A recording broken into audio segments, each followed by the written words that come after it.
Jay-Z and Beyoncé posed with her. Kardashians posed with her. So did Tony Danza, Cara Delevingne, even Richard Simmons. Nat King Cole sang about her. So did will.i.am. She was famously stolen in 1911. Marcel Duchamp parodied her in 1919. Someone more recently made a towel out of her. But who is she? Why, after centuries, do we continue to flock to her? Let's better know the Mona Lisa.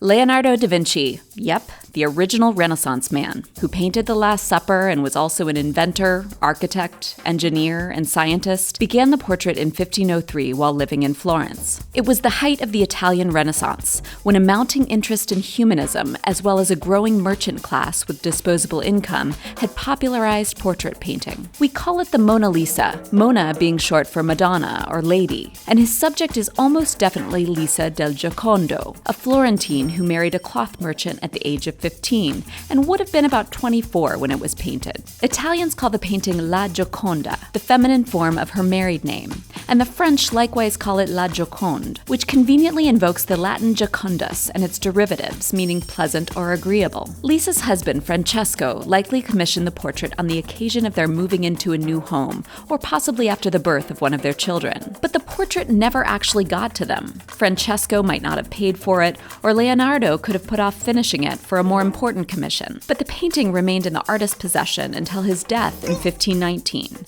after he had joined the royal court of King Francois I.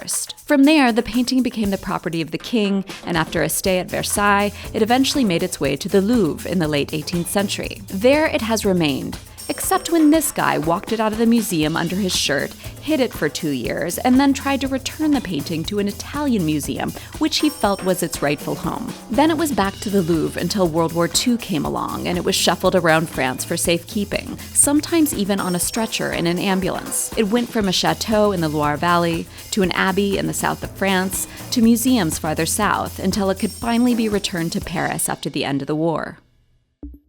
While many portraits of the time were more closely cropped and painted in profile, Lisa is oriented more frontally and shown in half length. Her hands are included, with her right resting delicately over top the left. And she's dressed fairly unremarkably, not trying to show off with the latest trends. She's seated in a chair in a loggia, or open-air room, which looks out over a landscape. It was made with oil paint on wood panel, using a technique Leonardo liked called sfumato. What a great word. Say it with me. Sfumato. Which is the kind of smudgy, smoky haziness you see especially around her eyes and mouth. It contributes to the softness and realness of Lisa, but also gives an atmospheric effect that is almost otherworldly. He used the same effect in some biblical scenes. You see it here in the shading around the Virgin Mary's neck. But our decidedly secular subject, Lisa, while rendered hazily, is looking directly out at us. And with her famous smile, if that's what you call this expression.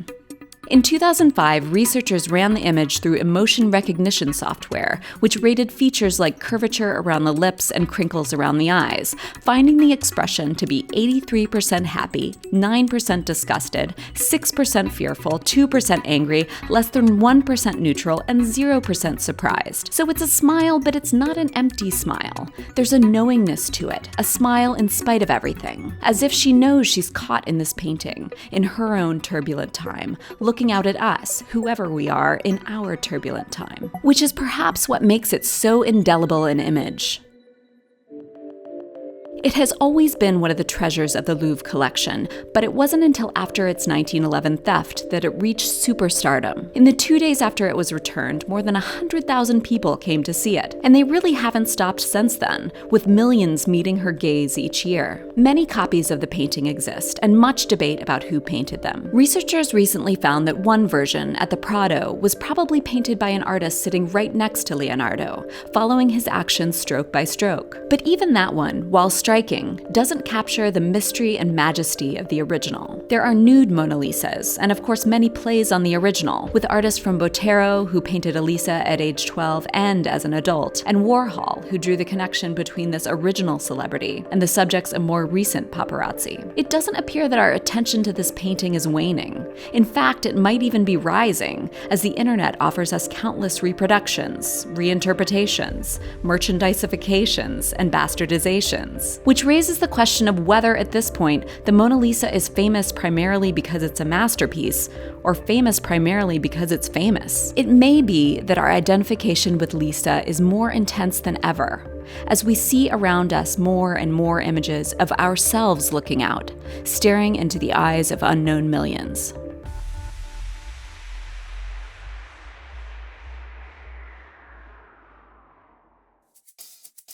While you're at it, would you like to better know our Patreon? Patreon is a subscription-based platform that allows you to support creators you like in the form of a monthly donation. To support our channel and earn some really cool rewards, head on over to patreon.com/artassignment.